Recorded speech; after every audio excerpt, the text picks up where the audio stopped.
సిద్దిపేట జిల్లా నారాయణరావుపేట మండలం జక్కాపూర్ గ్రామ సర్పంచ్ అభ్యర్థి పల్లె కనకాంబరం ఇంటింటి ప్రచారం నిర్వహించారు. గతంలో మాజీ ఉప సర్పంచ్గా గ్రామానికి సేవలు అందించినట్లు తెలిపారు. ఈ ఎన్నికల్లో తనకు టీవీ గుర్తు కేటాయించడం జరిగిందన్నారు. తనను భారీ మెజార్టీతో గెలిపిస్తే మాజీ మంత్రి సిద్దిపేట ఎమ్మెల్యే హరీష్ రావు సహకారంతో గ్రామాన్ని అన్ని రంగాల్లో అభివృద్ధి చేస్తానని తెలిపారు.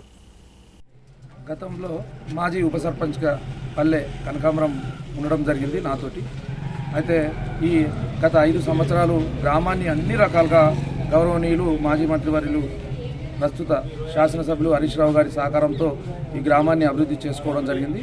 ఈ అభివృద్ధిలో ప్రతి విషయంలో గౌరవనీయులైన ఇప్పుడు నిలబడ్డ అభ్యర్థి పల్లె కనకాంబరం గారు కూడా పాల్పంచుకొని గ్రామ ప్రజల యొక్క విషయాలు, గ్రామం యొక్క విషయాలు అన్నీ తెలుసు కాబట్టి గ్రామ ప్రజల యొక్క అవసరాలు ఏ విధంగా ఉన్నాయో అతనికి అన్నీ తెలుసు.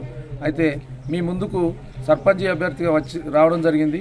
మా గ్రామ అక్క చెల్లెళ్ళు అన్నదమ్ములు అందరూ తన యొక్క టీవీ రిమోట్ గుర్తుకు ఓటు చేసి భారీ మెజార్టీతో గెలిపించగలరని, మీరు మమ్మల్ని దీవించినట్టయితే, ఇతన్ని దీవించినట్టయితే మీ దీవెనలతోటి ఈ గ్రామాన్ని 5 సంవత్సరాలు మీ అందరి ఆశీర్వాదంతో అనేక రకాలుగా ఈ గ్రామ అభివృద్ధిలో పాల్పంచుకోవడము, మీ అందరి యొక్క మంచి చెడులను కూడా చూసుకోవడం జరుగుతుంది. కాబట్టి దయచేసి మీ అందరికీ చేతులెత్తి నమస్కారం చేయడం జరుగుతుంది.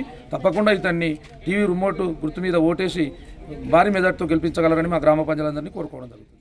సర్పంచ్గా నేను బాధ్యత నిర్వహించి గ్రామాన్ని ఎంతో అభివృద్ధి చేయడం జరిగింది. ఇప్పుడు సర్పంచ్గా మేము ముందుకు రావడం జరిగింది.